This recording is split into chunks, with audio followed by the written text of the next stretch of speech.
하나님의 말씀은 민수기 32장 16절에서 27절까지의 말씀입니다. 그 중에서 27절 말씀을 읽도록 하겠습니다. 종들은 우리 주의 말씀대로 무장하고 여호와 앞에서 다 건너가서 싸우리이다. 이스라엘 12지파 중에 르우벤 지파와 갓 지파가 모세에게 한 가지 요청을 합니다. 두 지파에게는 굉장히 많은 가축대가 있었는데 마침 목축하기에 굉장히 좋은 땅을 발견하게 된 것입니다. 그래서 두 지파는 지금 그 땅을 그들에게 달라고 모세에게 요청을 한 것입니다. 그런데 문제는 무엇인가 하면 그 땅의 위치가 약속의 땅이 아니라 요단강 동편에 있다는 것입니다. 따라서 두 지파가 요단강을 건너지 않고 그들만 요단강 동편에 남아서 정착하게 된다면 어떤 일이 벌어지겠습니까? 이스라엘의 다른 지파들 또한 굳이 요단강을 건너서 가나안 민족들과 전쟁을 하면서까지 약속의 땅으로 가려고 하지 않을 것입니다. 이런 이유 때문에 모세는 르우벤 지파와 갓 지파의 요청을 거절한 것입니다. 그래서 오늘 본문 말씀 16절에서 19절까지의 말씀을 보면 르우벤 지파와 갓 지파가 거절을 당한 다음에 모세에게 다시 협상안을 제시하고 있습니다.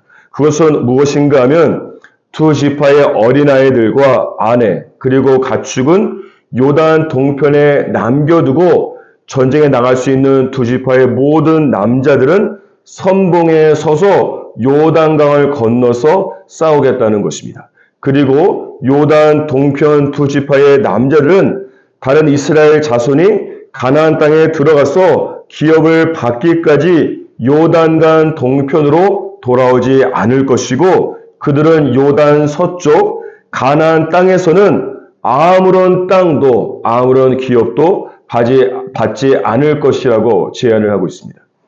요단 동편의 이 두 지파는 지금 어떤 일을 하고 있는 것인가 하면 당장 지금 눈에 좋아 보이는 현실적인 필요 때문에 하나님께서 약속하신 가나안 땅을 포기하고 있는 것입니다. 창세기 49장 19절에 보면 요단 동편의 지파인 이 갓 지파에 대한 예언의 말씀이 기록되어 있습니다. 이 말씀에 보니까 갓 지파는 군대의 추격을 받으나 도리어 그 뒤를 추격할 것이라고 말씀하고 있습니다. 이 말씀처럼 갓 지파는 요단 동편에 정착을 했기 때문에 그 주위에 있는 암몬과 모압 등 이방 민족과 전쟁을 굉장히 많이 치를 수밖에 없었습니다. 그리고 갓 지파의 땅은 북이스라엘이 멸망할 때에 아수르에 의해서 짓밟히고 후에는 암몬 족속에게 정복을 당하게 됩니다. 또한 당시 이 르우벤과 갓 지파가 차지한 요단 동편의 땅은 현재 이스라엘의 땅이 아니라 요르단 국가의 영토가 되어버렸습니다. 뿐만 아니라 제가 성지 순례를 가서 이스라엘에서 버스를 타고 국경을 넘어서 요단에 입국할 때가 있었습니다. 그때 이스라엘에서 요단으로 들어가는 순간 벌써 모든 분위기가 확연히 변화되는 것을, 분위기가 달라지는 것을 느낄 수가 있었습니다. 하나님께서 약속하신 축복의 땅 이스라엘은 초록이 무성하고 영적인 면은 물론 모든 면에서 굉장히 질서가 잡혀 있었습니다. 반면에 요르단 땅은 나무가 없어서 민둥산이 많고 여기저기 쓰레기가 많이 있는 것처럼 황폐한 느낌을 굉장히 많이 받았습니다.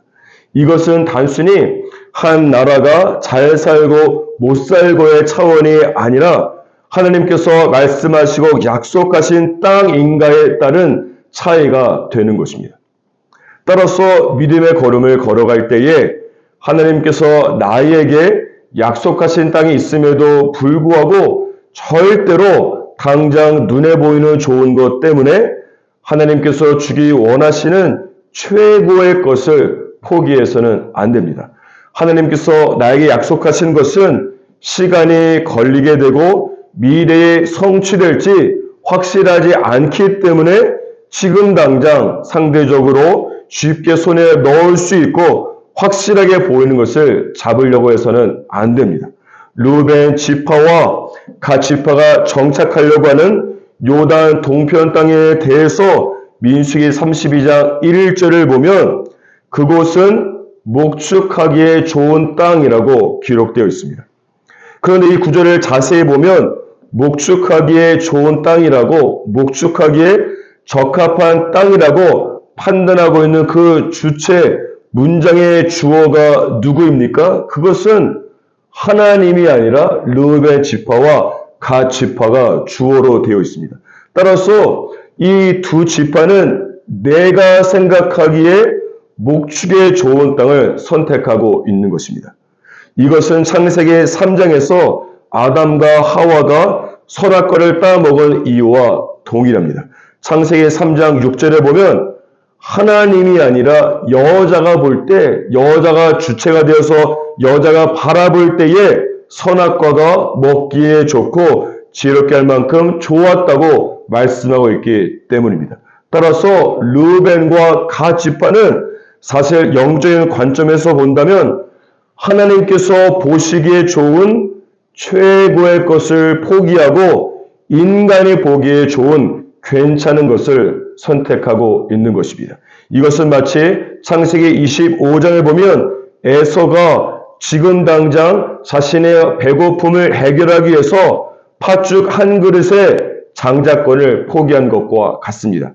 사랑하는 여러분, 오늘 하루 살아갈 때에 하나님께서 예비하신 최고의 인생을 위해서 세상에 약속하는 괜찮은 것을 포기하면서 살아가시기를 주님의 이름으로 축복합니다. 다시 본문 말씀으로 돌아와서 20절 이하의 말씀에 보면 모세가 르우벤과 갓 지파의 협상을 조건부로 허용하고 있습니다. 모세의 조건은 무엇입니까? 그것은 두 지파가 그들이 말한 대로 어린아이들과 아내와 가축은 요단 동편에 먼저 정착하게 하고 그 후에는 두 지파와 함께 요단강을 건너서 가나안 민족과 싸워서 약속의 땅을 정복하는 것입니다. 20절 이하에서 모세와 두 지파가 협상을 두고 서로 말하고 있는 내용을 자세히 보면 여호와 앞에서라고 하는 구절이 5번이나 반복되고 있습니다. 그 중에서 하나인 27절을 보십시오. 두 지파가 다음과 같이 말하고 있습니다. 종들은 우리 주의 말씀대로 무장하고 여호와 앞에서 다 건너가서 싸울 것이라고 말하고 있습니다. 여호와 앞에서라고 하는 구절을 영어 성경으로 보면 여호와를 위하여라고 번역되어 있습니다.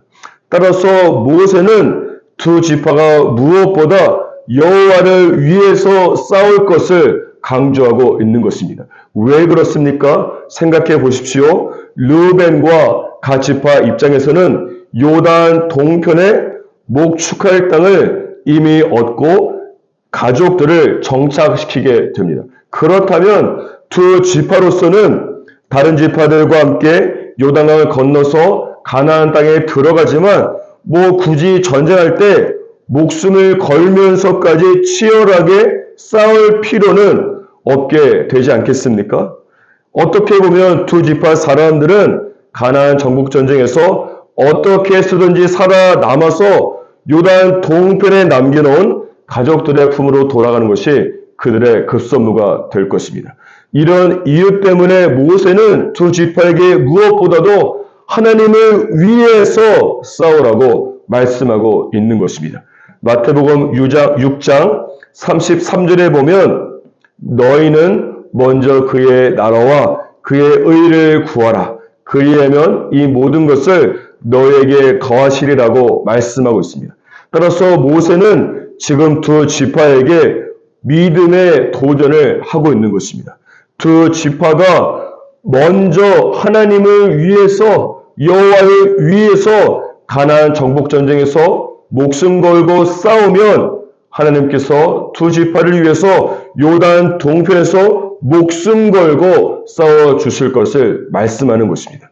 내가 하나님을 우선순위로 삼을 때 하나님께서 나를 우선순위로 삼아주는 것입니다.